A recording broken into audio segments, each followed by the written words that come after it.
Our charge is to make the right amount of money, to give back as much as possible, and to make sure we don't keep any money we don't need. Who are the people who are going to hold you accountable and call you out to be your best self? Not who the people are going to be sweet to your face. Who are the people who are going to call you to be the best of yourself? Sometimes I think people try to make it very complicated, but like just use what you know to influence the world and do good. Welcome to the Rethreading Lives Podcast, where we talk about how to take your threads of harm and through the rethreaded process, transform them into something that actually helps you reach your potential. We'll talk with different leaders in our city and our country and find out what they're doing. You'll walk away from listening to this podcast with useful insights and captivating stories on how you yourself can rethread your life and your business. I'm Kristin Keen, and this is the Rethreading Lives Podcast. Hello, everybody. Welcome to Rethreading Lives Podcast. I am Kristin Keen, and this is Jason Jones. And our host today is Brian Wolfburg, President and CEO of Vystar Credit Union. We're going to start off a little bit with how we know you, and then you'll get to speak. Absolutely. Thanks for having me. So, I know Brian because I am sometimes an overly excited extrovert with ADHD. And I was at an event for United Way, I believe. And you were the speaker, and I think you had just started. And I was like, and you talked about using your business for good. And I remember I was like, I have to go talk to that man. And I walked up to you and I was like, hi, my name is Kristin Keen. And I was so excited. And I was like, does your company give gifts? And you graciously pointed me to one of your employees. And that's how the relationship started, was us getting to talk to you about how to do corporate gifts. And then Vystar Credit Union placed the largest order in our history. 2,000 journals for every single employee. Mm-hmm. And then that's when the rest of us met you, because you came to the old building. Came out there for the tour and got to see all of the wonderful work you guys were doing. Yeah. And then you made a video and sent it out to all your employees, which was amazing on so many levels, which we can dissect in a little bit. And then in the middle of COVID, we were again in partnership because we started making medical masks for hospitals. And you and your team led the charge with rallying all the credit unions in the city to fund our employees during COVID to make the masks to help the hospitals. So it was like everybody won in this situation. Yep. It's one of the reasons why we made it through COVID. Yep. And then also in the middle of COVID, we found a building that we knew needed to be our building, and Vystar became a permanent part of our campus of hope. And there is the Vystar building on our campus. Mm-hmm. And you made a huge contribution to us creating a campus of hope for women who are now able to leave human trafficking. So yeah, that was an amazing jump for you guys to go from the location we first met in to where you are now. And always very proud of what we've been able to do. But you were able to bring together some amazing community partners, a variety of individuals who leaned in on that. And you guys have just exploded since we first met you in a nice way to wrap up 5 or 6 years there in just under a minute. And absolutely. And here we are today. Today. Did I miss anything as well? No, obviously we met Brian, we fell in love with him, and then we started hearing, and I hope we do talk about it a little bit about just your passion for making a difference. And I think it was in Alaska, you did some work, then you came down here and started it all up. It's just, we realized that you had a heart for people, and we immediately connected with you. It's just been amazing what you do, but then what the organization around you is doing too. Absolutely. And I hope we get to cover a couple of those things today. We have some really exciting stuff going on that, is all about doing good in our community and giving back. So before we get into that, who is Brian Wolfburg? How did you end up here? What does your life look like? Sure. So, a little history, yeah. little present. I grew up in upstate New York, just outside of Buffalo. Really? So snow has been like a part of your life? Snow is a major part of my life. And every time I tell anyone that here in Jacksonville, everyone says, oh, you must be so happy to be here. Snow is not one of those reasons. I actually miss it. I enjoy the cold weather. Also enjoy the warm weather and the beautiful scenery here in Jacksonville, but I do miss upstate New York and the cold weather. I grew up there outside of Buffalo. I grew up with 5 brothers, so there were 6 boys. I didn't know that either. Yeah, so 6 of us, about a year and a half apart each. So 10 years separation. And my poor mother, I think we also had a male dog at one point and a male cat. And my father was a little bit of a child, so maybe 7 boys. I bet you have some good stories. I bet you do. So where are you in the mix of it? I am the youngest child. Oh, you're the baby. Yes, I am. That is. Oh, keep going. Yeah. So, sorry. Ever since I was young, I was very much into business. I was always doing some little entrepreneurial thing myself. I had started multiple lemonade stands. I had them at multiple locations around town and have advertisements and stuff. I created a local little town newspaper that I would sell. I did a candy thing at Easter and Valentine's and Easter where I would take orders and make candies and deliver them after the fact. In fact, at one point I was doing some stuff and I would, it was about 4th grade. I was employing other kids in my class and stuff like that. Awesome.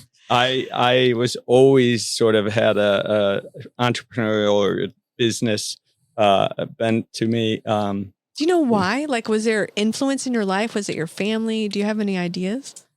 My father was an attorney. He was a corporate attorney in banking.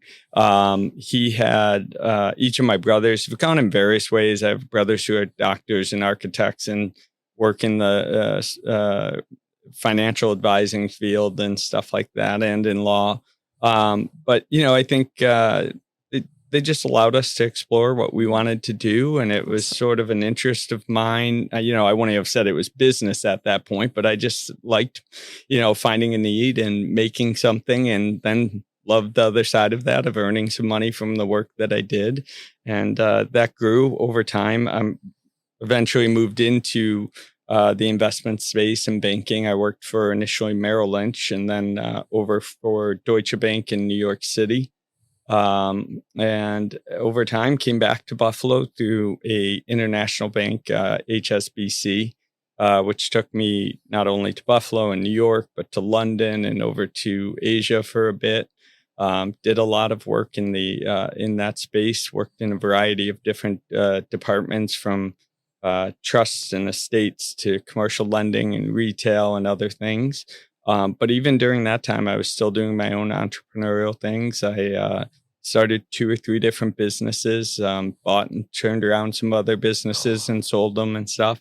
As I talk about this, one of the ones that really was a theme throughout my life and continues, whether it's as a business or personally, was just doing historic rehab. Did construction on apartment buildings and stuff. Did the construction myself. There was a point when I was a branch manager for HSBC, that we had bought a building from the 1800s, and we would go at 5 a.m. and work until 8, and then get changed in my car, go in and do my branch work, and then be back at 5, and we'd work till midnight. And we did that for 2 years, converting an abandoned building into apartments. I still own several of those, and it's one of my interest now, a little bit more on, as I'm a little bit occupied with work, doing it in my personal life on our home and things like that. But, after, with all of that going on, after HSBC, I moved over to a bank based out of Ohio, because one of my mentors left HSBC and went to be a regional president for them. And I ended up working with KeyBank for about, 6 or 8 years. in New York, in Washington State, and up in Alaska. And that's what took me to Alaska. I was at a point in time in my life when I was looking for a change, and there was an opportunity to lead the retail arm for the state of Alaska. And, not a lot of people are willing or able to make that jump. And so I did, and went up to Alaska and spent many years up there.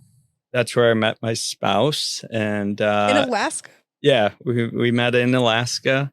We lived about 400 miles apart when we first met. It took about 2 months to meet after we first talked. And, and then even after that, for about 6 months to a year, we'd just see each other every weekend. And ultimately, fast forwarding that story, I see here about 7 years ago, we adopted our son. We adopted our son out of Salt Lake City in Utah, and got back to Alaska. And it's a beautiful state. I enjoyed my time there when I moved up as a single individual and as a couple. As we were younger, there was a lot of adventure and stuff to do, but there were challenges. And some of those included getting family up there, getting the grandparents up there and stuff like that. So it was actually adopting our son and going back to Alaska. It was just going into winter, and you have a newborn baby. And I think we went multiple days of him waking up and not seeing the sun. We went, time periods where you couldn't go out, but they'd have to be wrapped up very much because it was negative 20 degrees. And as summer rolled around, there's bears and moose moving through the yard and stuff. And we took a trip to San Diego, and I think it was probably first or second morning. And I woke up, I put our son Asher in a stroller, and I'm walking down the boardwalk with a Starbucks, and I'm going, what are we doing? Why are we doing this? And so going back to Alaska, we decided to take a look around and find the next opportunity and find what would be the right next move. And over time, ended up here at Vystar, and came into Vystar back in 2017. Our organization was based over on Blanding Avenue at that time. We had started over on board Naval Air Station Jacksonville back in 1952. And so we were located pretty close to that over on Blanding, and we were about half our size.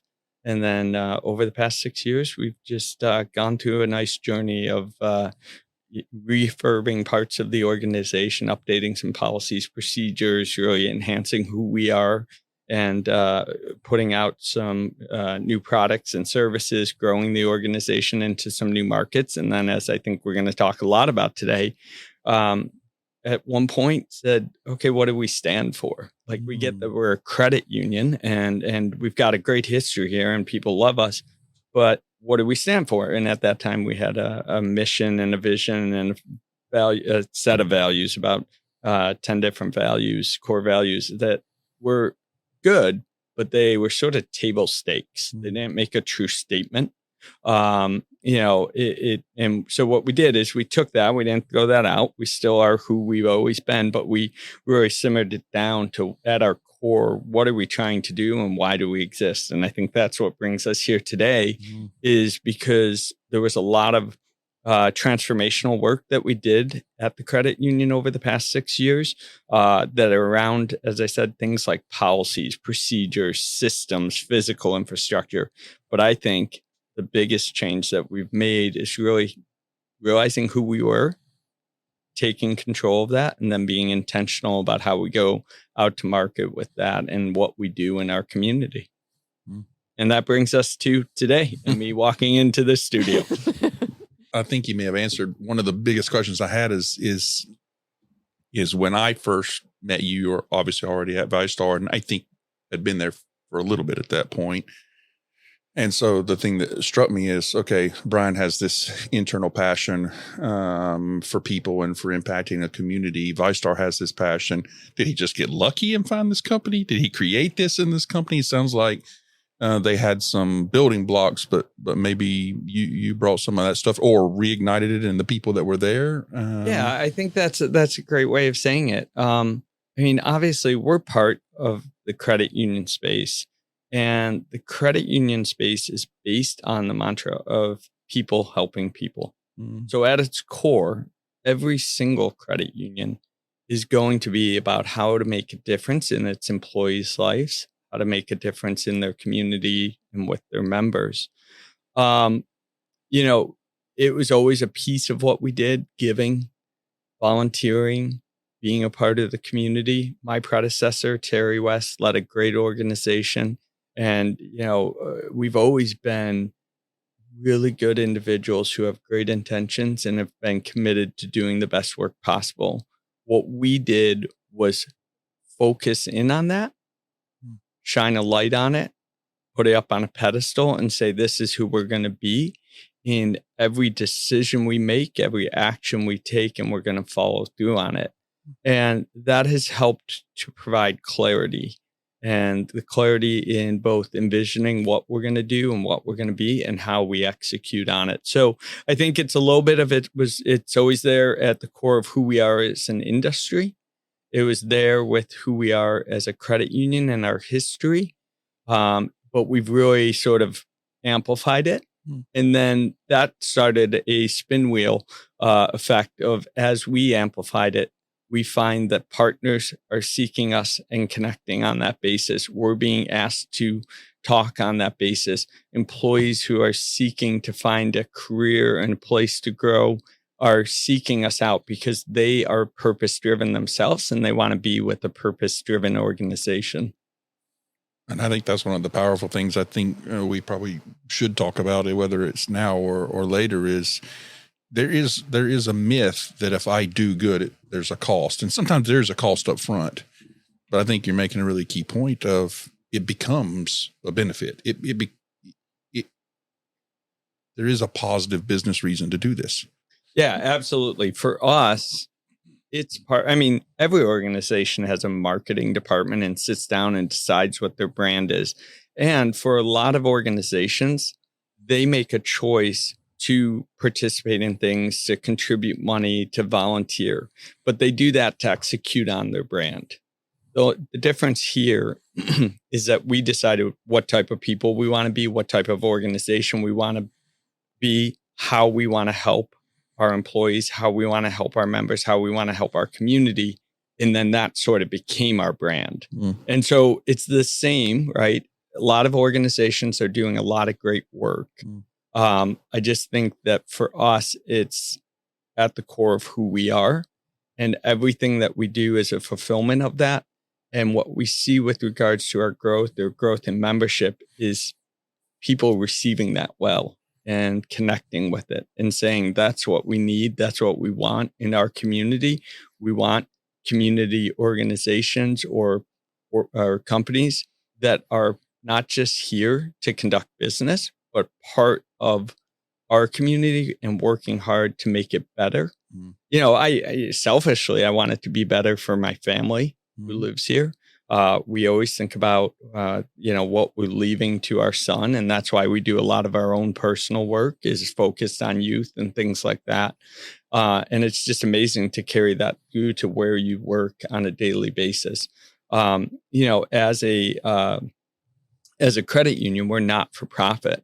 So one of the benefits that we have as we go through that process of choosing what to do and what to choose as our guiding light is we can look at things a little bit longer term and a little bit more about being a sustainable organization.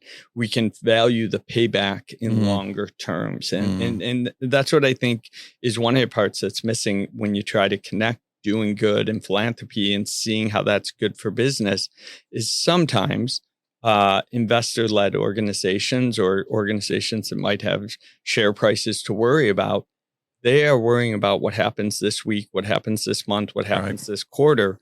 And you can't always look at it this way. There are certain parts of what we do where the financials don't pencil out on that piece. But when it's a piece of the puzzle, the whole makes sense.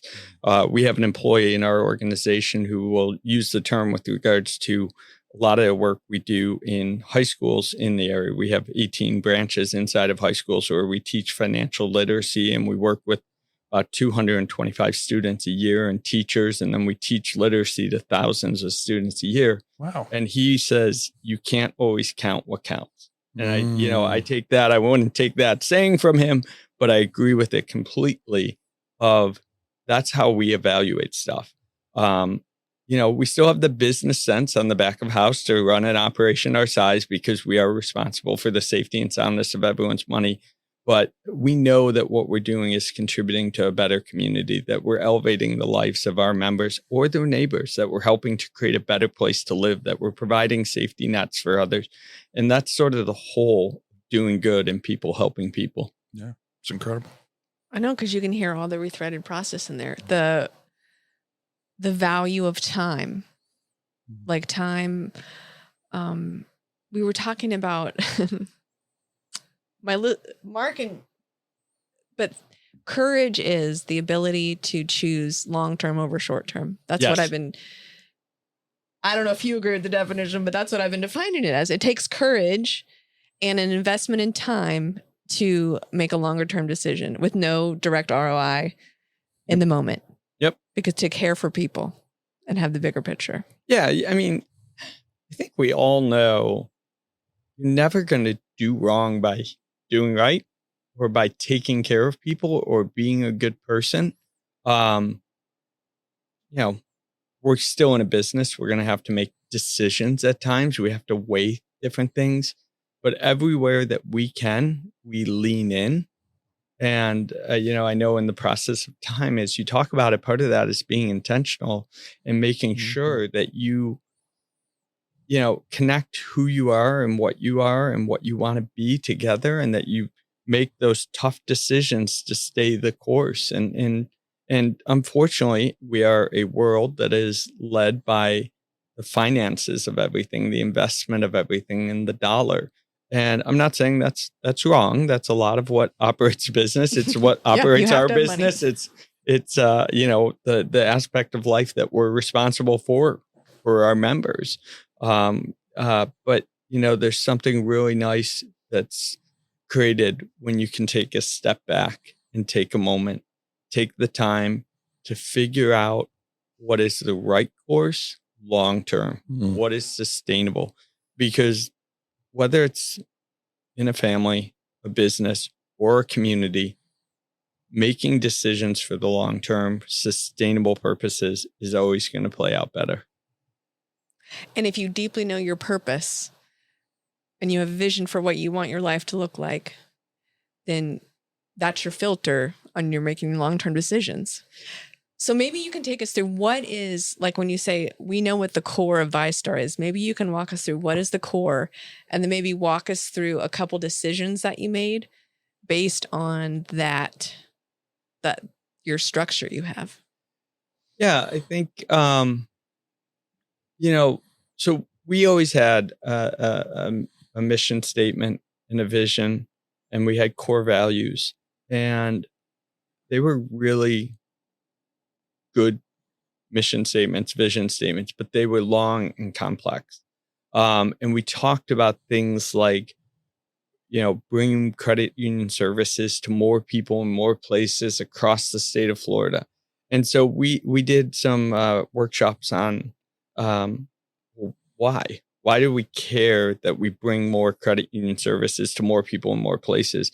And as we dialed that back over and over again over a series of months, we got to that it's about the impact that we're having, right? Like if we're just providing financial services, and I think we do it rather well, but if that's all we're doing, then anyone can do that. You can have nowadays you can have ChatGPT probably do it for you. It can build its own bank and serve your needs and meet all the regulatory requirements. But we wanted to have a purpose of, we believe our products and services at their core, do good in people's lives, that they have an impact, right? So it could be a decision as simple as what we're doing around rates and fees, and ensuring that we leave more money in more people's pockets so that they can afford the basic services in life, or that they can save for their child's education.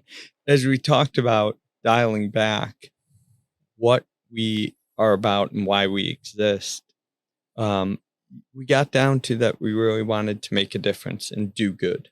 And, for us, we look at bringing more credit union services to more people across the state.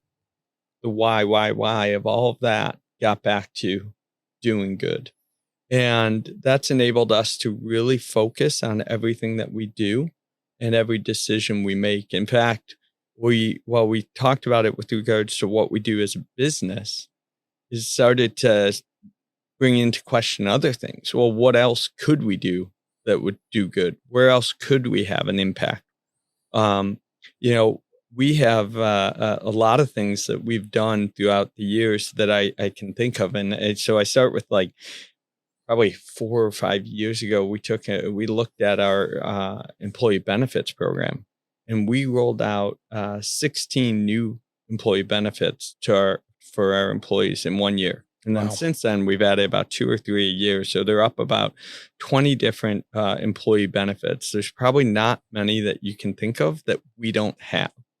And the theory there was, we're going to be able to, yes, provide more to our employees. We're going to make their families more secure. We're going to lead to happier employees. We're going to decrease turnover. When we decrease turnover, we're going to have more tenure. When we have more tenure, our members are going to see employees they know for longer. They're going to have employees who have built relationships with them, employees who know our product sets and services better, make fewer mistakes. And so you got to follow that whole string down to say, okay, we're going to have better retention and we're going to have fewer mistakes on products. And that's where we're going to get our payback. But in that whole space is everything that the employee gets out of that in their personal life. We cover a variety of things from assistance on adoption and fertility to maternity and paternity leave to not just matching on your 401k, but matching on 529 plans for kids to go to school. It's quite a suite of products or quite a suite of benefits that we provide. And it was a long-term decision. If you look at what we've been doing in the community with our supporting investment of things like the Museum of Science and History in Mosh building its new museum, or the zoo and its expansion, or the POW MIA Museum and its ability to get off the ground, or the Emerald Trail, that is a long-term decision about what type of community do we want to create? What type of investment are we going to put into this place we call home? And in fact, you magnify that, you can look at us moving our campus downtown and putting a stake in downtown, and not doing it in the way that's the cheapest or that we can just get down there, open the doors and be done, but continuing to improve the downtown core, either through activities that we do or investments we make in the infrastructure, or things that we're doing to activate it ourselves, and or with places like Downtown Vision with the Art Walk and our support of the river jams and things like that. It is all about making a difference and doing good in our community. In fact, we're just in the middle of doing our annual event, which is Good is Everywhere. And that goes from September 15th to September 30th. In that short time frame alone, we've had over 50% of our employees, about 1,300 individuals, volunteer time. We've volunteered over 5,000 hours in Central Florida, North Florida, and parts of Georgia, given back over over $50,000 in grants, but also other funds that have been utilized. We've opened up a variety of nonprofit cultural venues to our members, given admission to about 15,000 members in our community who wouldn't otherwise be able to access museums and things like that. And, it's just every part of what we do. One of the things that a lot of people question or ask is why we continue to feel this need to grow. And there is a bit of it that has to do with what's going on in the financial services world and competition from fintechs, added regulation, cost of technology, and needing to scale and gain efficiency. But a large driver behind that is also that we know that when we come to communities, especially a lot of these small communities where there aren't financial services anymore, we don't just come in and set up a branch, but we come in, we set up a branch, we take care of it appropriately.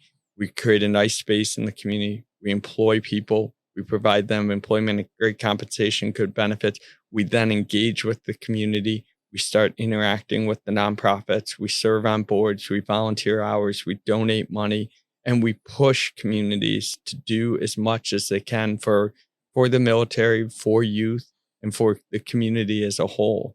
And so doing good, or good is everywhere, literally is everywhere. It's throughout our organization, from every decision we make at a board down through our senior management and every one of our employees. And what I found fascinating over the past 5 or 6 years is we were driving this at one point of our change and who we were going to be.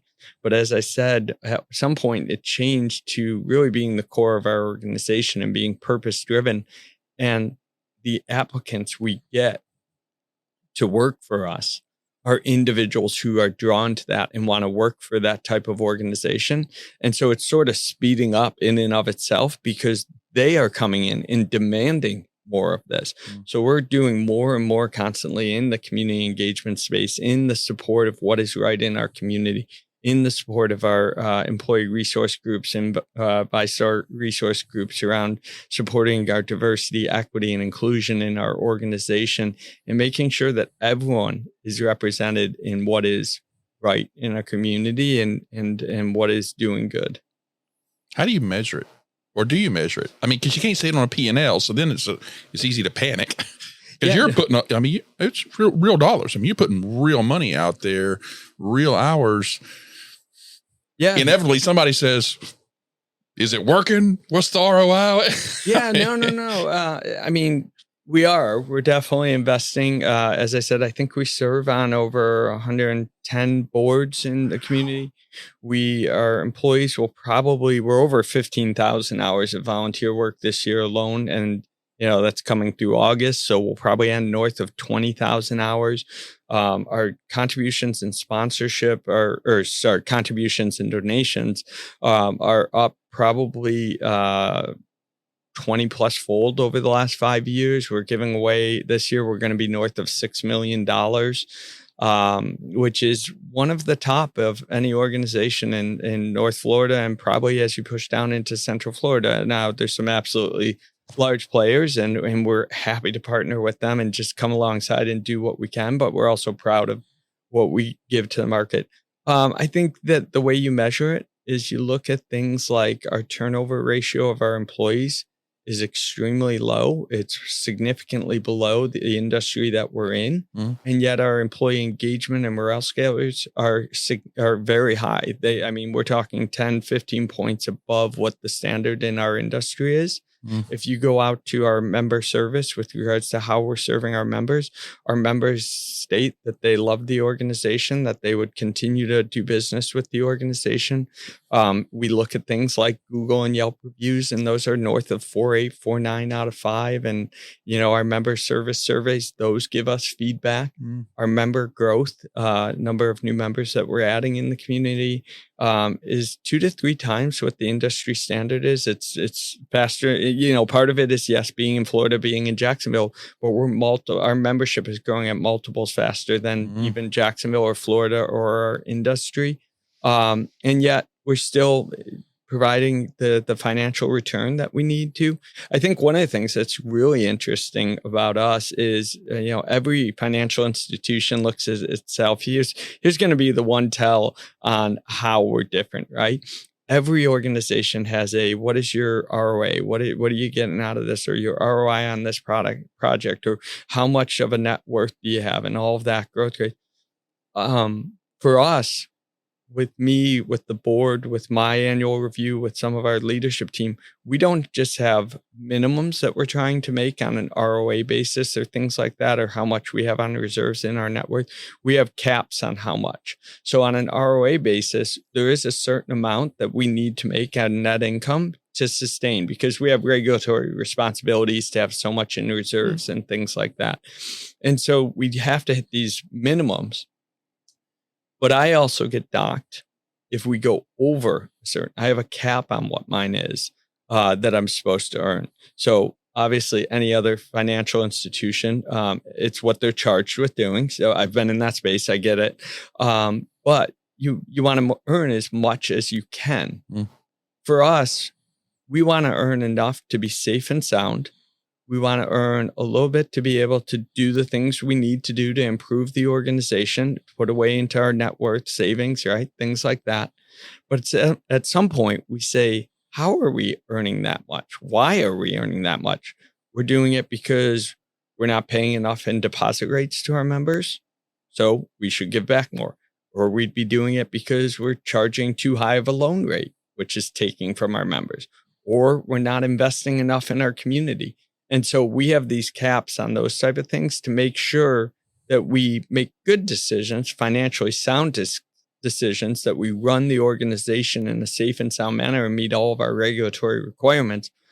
But ours is not to, just make as much money as possible. We actually, there's a cap on that and a negative in our board's perspective on what if we were to make too much money, if we were to be charging too many fees, if we were to be, holding on to our members' money.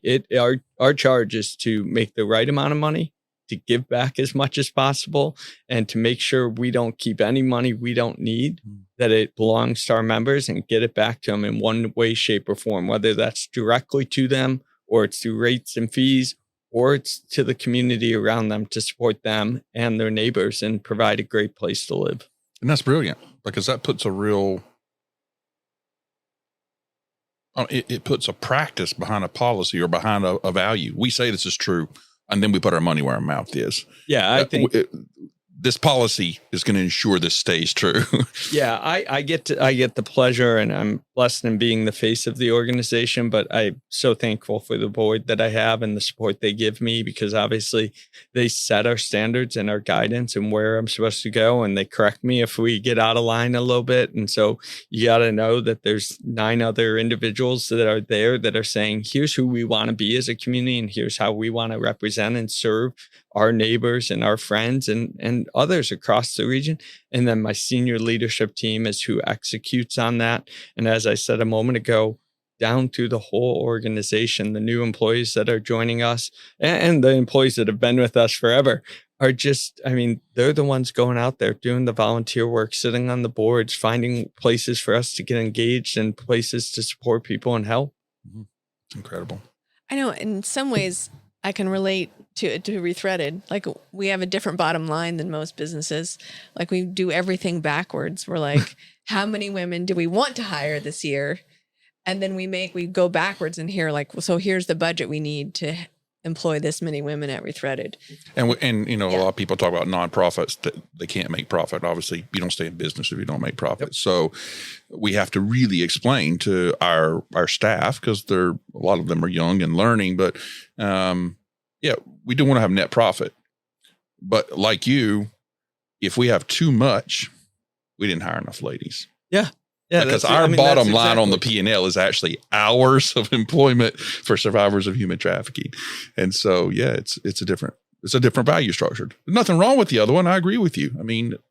There are people who their bottom line is to make money, and they run a great business and they provide for their employees. Okay, it's all fine. Yeah. But it's just different.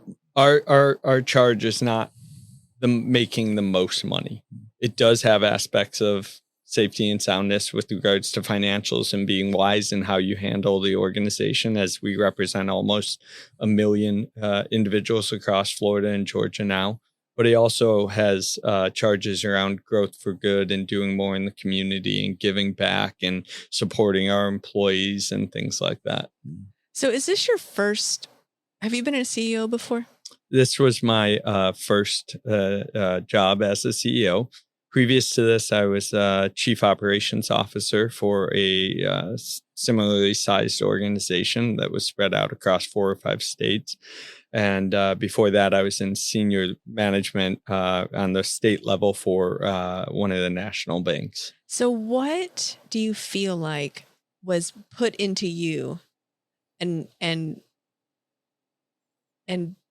what did you learn and what was built in you? So when you moved into the CEO position, that you were grounded in purpose, which is not usually, it's not that normal. So like, what has happened to you as you have grown in your career and your life that has caused you to be such a purposeful leadership? I think it starts with, the family setting, my parents, and I look back at that and, I had a family that was, really grounded and had good roots and taught good values. Do you have like certain values you feel like your parents taught you? I definitely think that,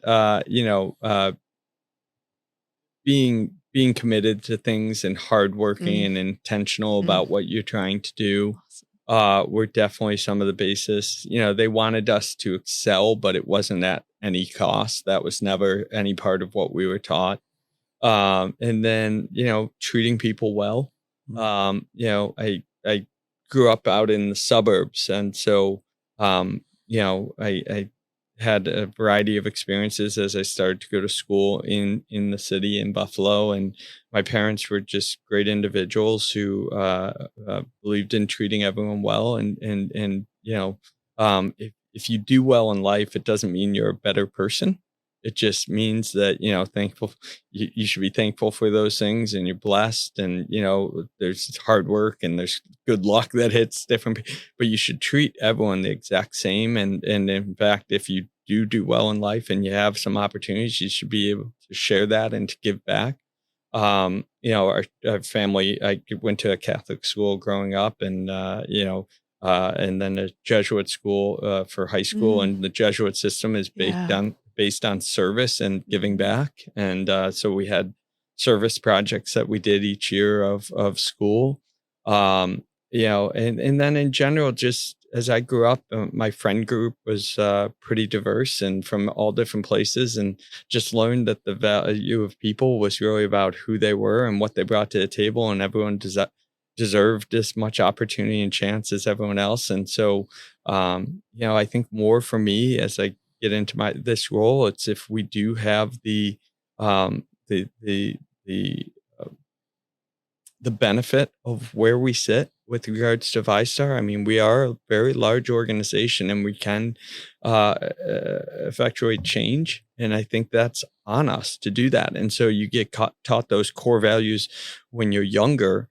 And, I just happen to have at this point a magnified stage from which to do it. And so we are getting to see what you profess, right, of philanthropy through business and doing good magnified. And as we continue to grow down across Florida and up into Georgia, it's not going to change. It's who we are and what we go to market with. And, and as I said, we know it's well received.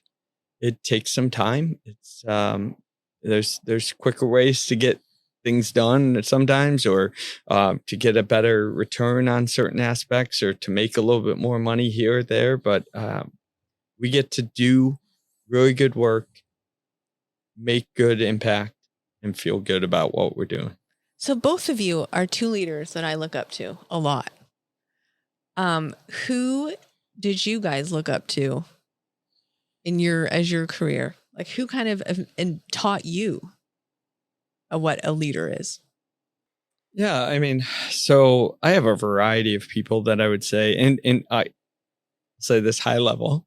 I think I've got taught to be a good leader and a good person from both sides, right? From people that I aspire to be like, and others that I see that I didn't think treated people or their job or community well. And you learn as much about what not to do, or what you don't want to do, or how you were made to feel when you had to do something that you were told to do by someone else, and you say, that wasn't fair, that wasn't nice. So for people I look up to, I think, I'd go all the way back to my high school with regards to who is now our principal there, Father Ciancimino, and conversations I had with him over time, and just about, learning as you grow up and grow into who you are and who you want to be. And then moved through a couple of jobs and ended up at HSBC, as I noted, and started working for an amazing individual there, Sterling Kozlowski, who that's a great name. Yeah, Sterling Kozlowski. And to have the first name Sterling while being in banking, so he was a good person who took the time to get to know individuals throughout the organization and ask what you wanted to do personally and why you wanted to do it and what made you feel fulfilled. He was a really good influence on me. And then, I still think I'm learning. And so coming to town here, I think very highly of a variety of organizations and individuals. And when I got to town here, Hugh Green at Baptist and his commitment to our community. And then you've got Pat and Darnell over at Florida Blue, and their relentless and unforgiving commitment to doing what's right and investing in our community. And those are, organizations like them and like the Miller family, and even, not even, but Jaguars and some of the work we've been doing with them out east and their commitment. I mean, there are just a magnitude of great, families that are here that are contributing, but there are some great individuals. And if I look at current leaders, the two I mentioned back through my history, and then everything that Florida Blue does in our community. So good. Those are all good. And like what I see Jason do as a leader, like I get to witness it, like sitting with people, what makes you come alive, all this stuff that I learned from him is exactly like what you spoke of about what your mentor did. They saw you, they asked questions. Yeah, they see you, and try to build that into what. My family. I mean, my grandfather. My father passed when I was a kid, and my grandfather just poured into me and my brother. And so he taught us the ethics of hard work and honesty and integrity, and protect the people who can't protect themselves and stuff like that. But my principal in high school, Mr. Fuqua, I was involved in some shenanigans at lunch one day. And he pulled me to the side, could have given me detention, could have put his arm around me and said, "One of these days, you're going to be the man I see you becoming." And it changed my behavior for the rest of my high school career. Not because he punished me, because he didn't, but because he said he saw something in me that I would become. I didn't even know what it was. And so it made you start looking at just your behaviors and how you affect your environment around you and that kind of stuff. And then I had Kathy Eichenblatt and Robert Russo were both early managers of mine, and they just loved people, and they would not bend a standard. They would not bend a standard. And I just appreciate, I just grew significantly because they held me to a high standard, but they absolutely loved me. I mean, they just were the sweetest, kindest people you could ever possibly imagine. And so, it's those kind of people that you see. You don't have to be sweet and bend the rules. You can have standards, call people to a higher standard, call them. Well, it's what we talk about in community. Who are the people who are going to hold you accountable and call you out to be your best self? Not who the people are going to be sweet to your face. Who are the people who are going to call you to be the best of yourself? I absolutely agree with that. Demanding more of people, demanding what's already in them and finding a way to pull that out of them is one of the great ways that you can be a leader and be sort of a beacon for others to look to and create more in your community and space. I do find it, you also referenced your principal, and, it's one of the reasons that my family and I do a bit around youth. We adopted our son, and I think, his mother was a great individual who, struggled sometimes with her decision making and things that occurred. And so you look at a child like that and the opportunities that have been provided to him, and you say, okay, I love what we've been able to do for him, but how do we do more for every child in the city? And why doesn't every child have that opportunity?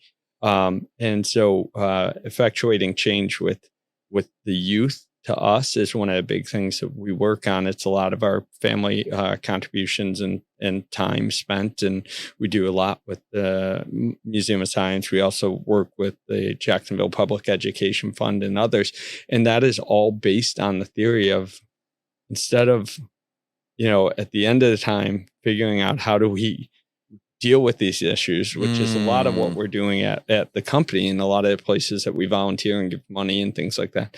But how do we change how do we make a difference in the people who are going to make a difference? How do we change those who are going to change the world? How do we start when kids are young and get them to be these type of leaders like Jason and lead others and to step up and to be great individuals? And that's I think we just changed our mission statement, but now in our mission statement, we're talking about breaking the cycle of generational trauma. And like how if our women, when they get healed, they break generations of trauma so their kids don't have to experience it. And they are raising up, this next generation that will not be affected like they were by addiction and absent parents. And I mean, I love the work you're doing on helping the women who have suffered themselves. But if that's all you did, that's going to be a continual process for the rest of time.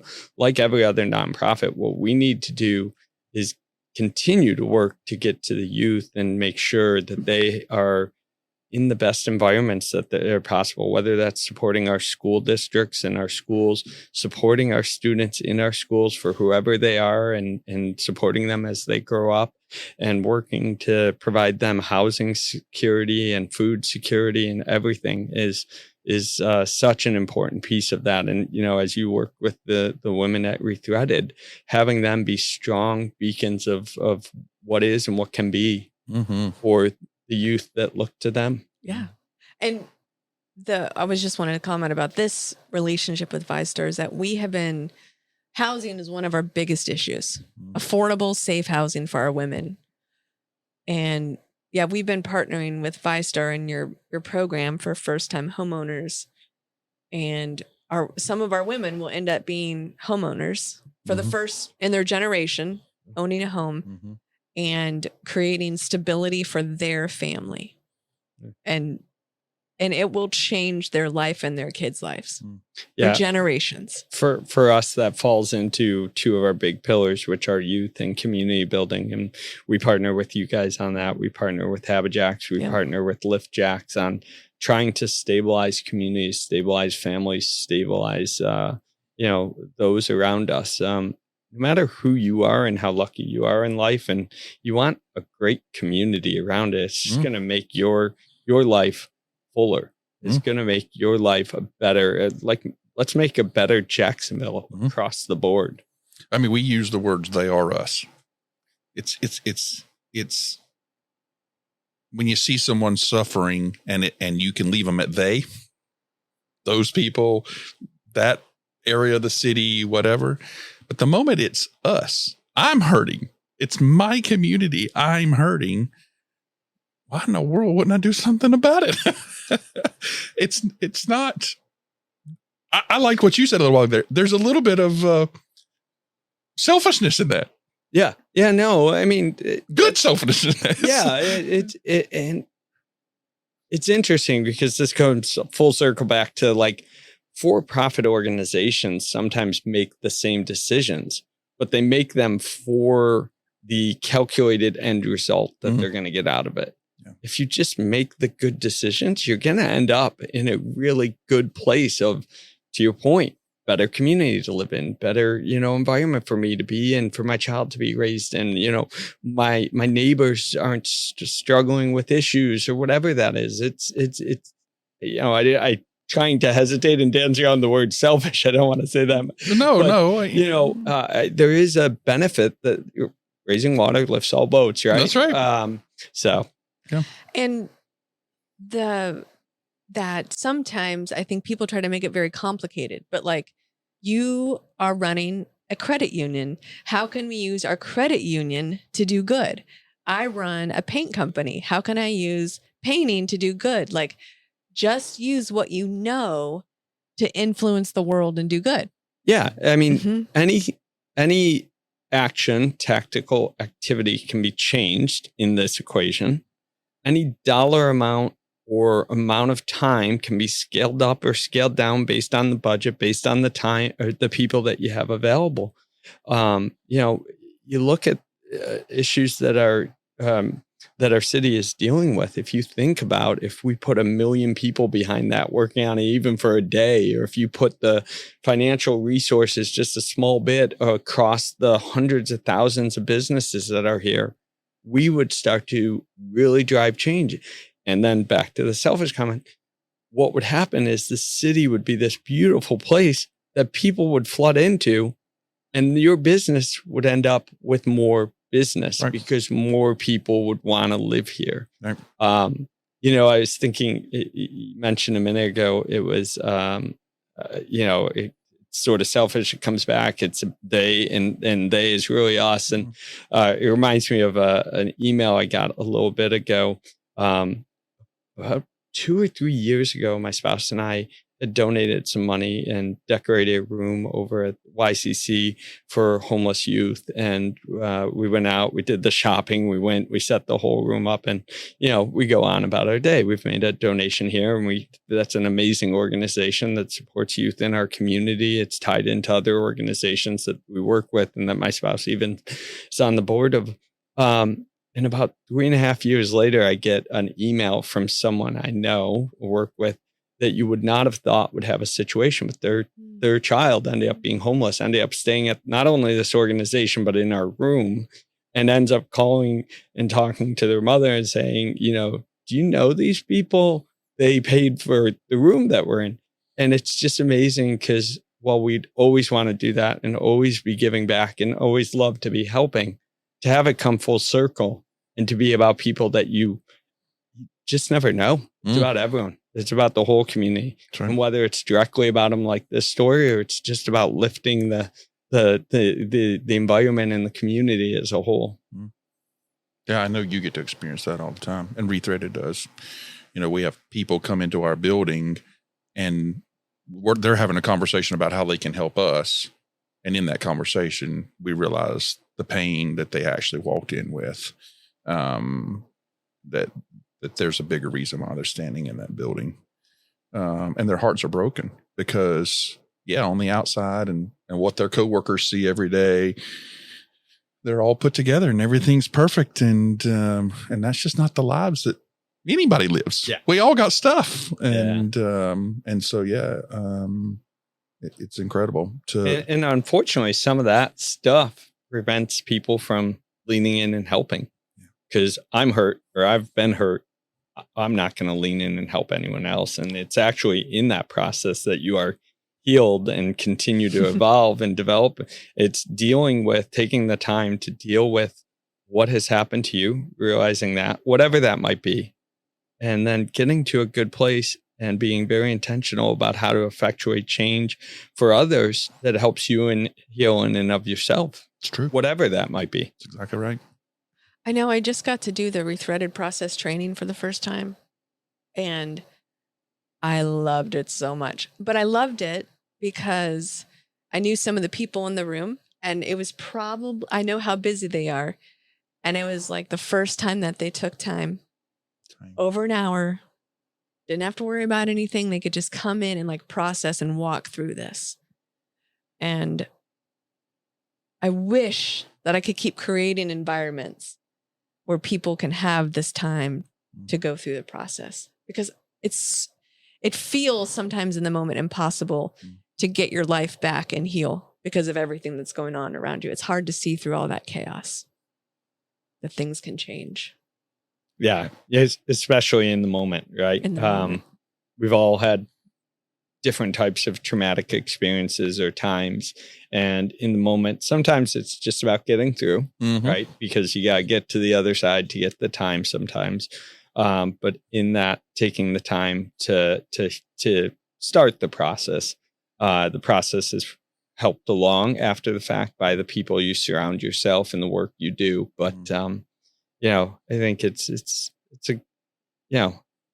long as everyone's well-intentioned and leaning in our community, we're going to be a great place.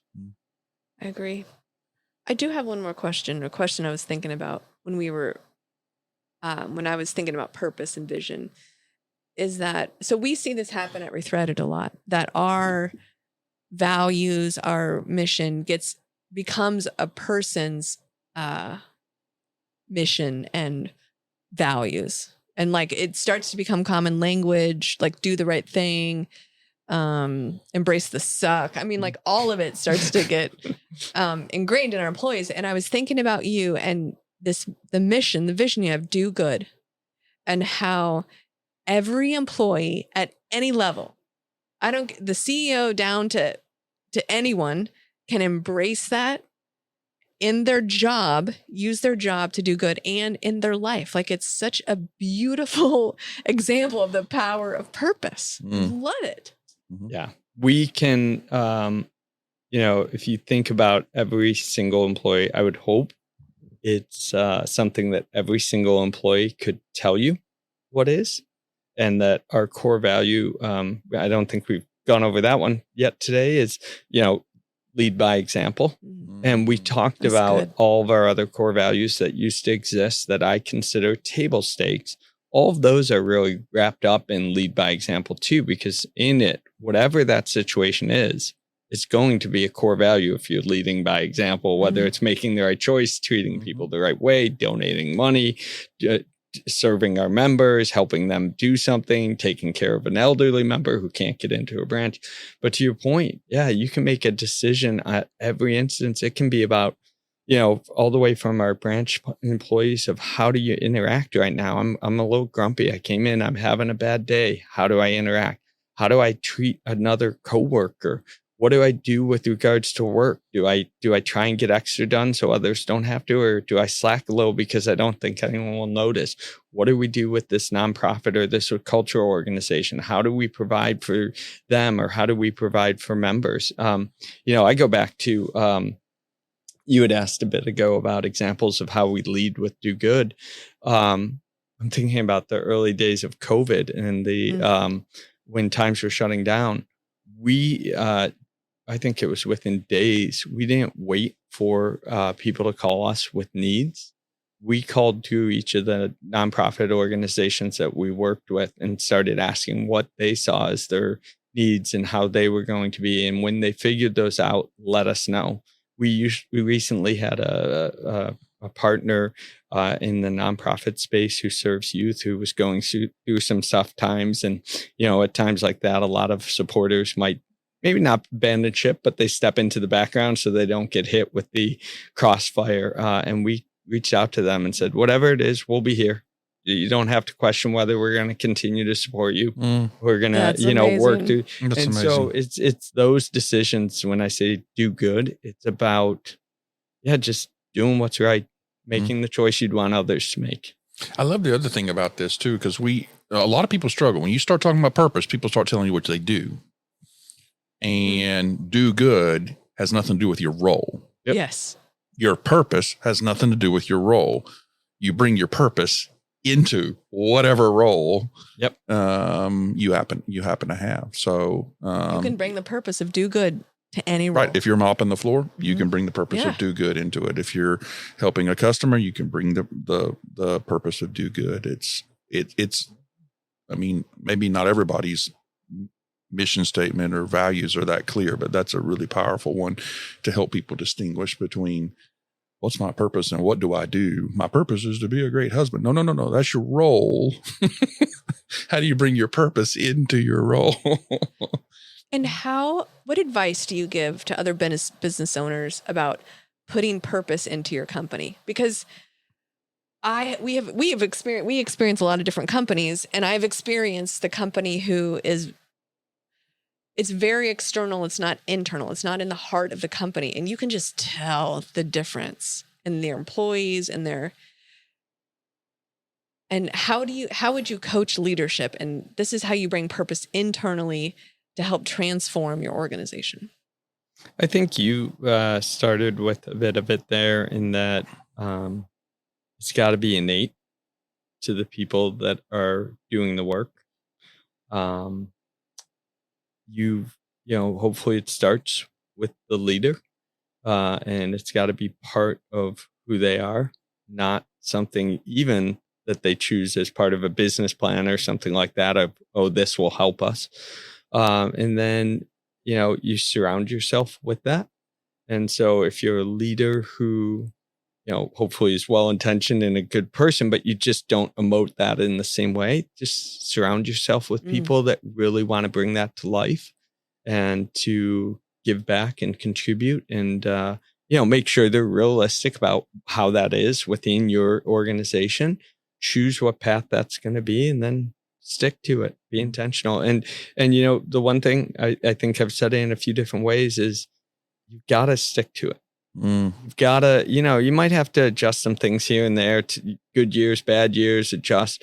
But when you commit, you've got to commit. It's, it's our partnerships with our nonprofit and cultural organizations is long-term. It's not hey, we're having a rough year, we're going to pull away, we're not going to talk to you, we're not going to fund these loans. Hey, Mr. Jones, I know we approved your XYZ loan, but we're not funding those now, or things like that. We, we stay with, whether it's our employees, our community members, or our members throughout, no matter what. And I love that. Can I tell one story about one of our employees in Vystar? So like when our women come out of the life, they don't have any money, they have no credit, they have nothing, but they need a car. And usually the only car they can get, ironically, is a brand new car at a very, very, very high interest rate. And their brain is still in trauma. So they lose their ability to make rational decisions. They haven't developed that yet. They haven't healed enough. So one of our ladies had bought a car, and her payments were larger than I've ever had in my life. Okay. And she went to Vystar and worked out a different deal. And they helped her navigate this whole thing, the whole loan, the whole car thing, and got her out of it and in something that allowed her to live and have a good, safe car. And again, part of changing her life from a bank, doing good. Yeah. And I think that's why we do what we do. Effectuating, doing good through every means possible. And, I've worked at the banks and I've worked obviously at the credit unions, and the feedback we get from members, from the community, the letters we get things wrong. We make mistakes. We sometimes we make them twice and we get really yelled at for not having straightened it out right. But in general, we get a lot of really positive ones. We get a lot of really good stories being told, people writing to our board, thanking us for stuff we've done, going above and beyond. We encourage our employees to spend that time to do what's right and follow through. And again, they're not gold on like getting a little extra out of someone or making a little money, or don't tell them about this product or service. That's not how we operate. So usually, they get the right product in the right hand, and we can help a lot of people. That's good. Yeah, because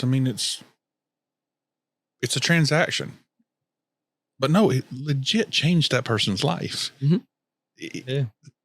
And so I think sometimes we try to make it overly dramatic. Oh, it saved a person's life. It was a transaction, but it was done well, and it was done right with a heart for a human being. And it legit changed that lady's life. And that's why it's become awesome, again, for this third or fourth time, to become known for being this way and purpose driven, because we're attracting employees who we don't even have to have that conversation with. That's so they good. are doing it each and every day. They want to allow us to change how we approach things. They want to allow us to do anything that would not fulfill that, because they're sitting in that branch, they're on that call. They want to do that. That's why they've come to us nowadays. I know you have Jennifer Kuchers, who's on our board, and I love her. Oh, we love her. She's like a fierce so nature of good. Absolutely amazing individual. She's so good. Okay. All right. We're getting near a time. What advice, what do you want to leave people with? I think, you always want to do good for yourself and take care of you and your family. But realizing that we live in a whole community every day. And so just thinking about your actions and how they impact others. Unfortunately, we live in a world where a lot of people do things and say things on social media or from a distance, or, either negative or don't take an action to the positive. And that leaves us missing something, where if it's negative stuff, that's definitely not necessary and not needed in our society and in our community. And we've got to move forward. We've had unfortunate events in the past couple of years around some stuff with anti-Semitic statements and some race recently with the shooting and around some of our LGBT youth in our school system and stuff. And it's not helpful. It's not moving our society forward. But also just sitting on the sidelines isn't the best choice, because if we all get involved, if we all engage, we're going to build a better community. And quite frankly, it's going to be a lighter lift for everyone around if everyone's participating and leaning in. Lean in. That's what lean in. Lean in. That's a good one. All right. Anything else? Not from me. All right. Thank you, Brian. That was awesome. Thank you for your leadership in our city. Yeah. Thank you for using all aspects of your life to do good. And just a personal thank you for your investment into Rethreaded, into the lives of our women. You are directly changing their lives. So thank you. Absolutely. And thank you for a great conversation today. Yes.